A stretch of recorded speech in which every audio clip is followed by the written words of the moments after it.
Hi Scholarly friends! If you want to know how to share a file publicly in Google Drive, then keep on watching this video.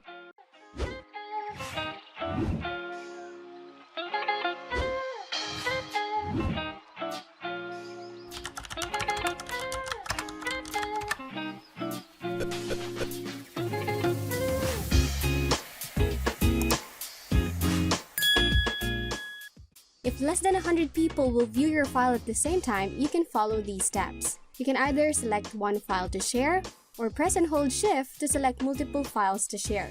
Click Share or this icon. Under Get Link, click Change to anyone with the link. To decide what people can do with your public link when you share it, select Viewer, Commenter, or Editor. Copy and paste the link in an email or any place you want to share it.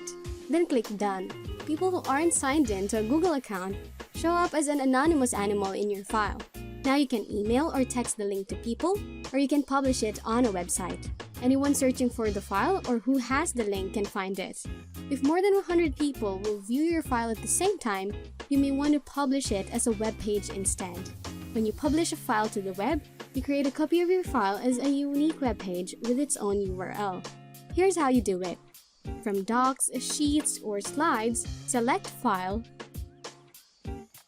and Publish to the web. Then click Publish. Copy the link and send it to anyone you'd like to share the file with. Updates you make to the original file will go live when you republish it. And there you have it. You have questions? Let us know in the comment section. If this video has helped you fix the issue, say thanks by hitting the like and subscribe button.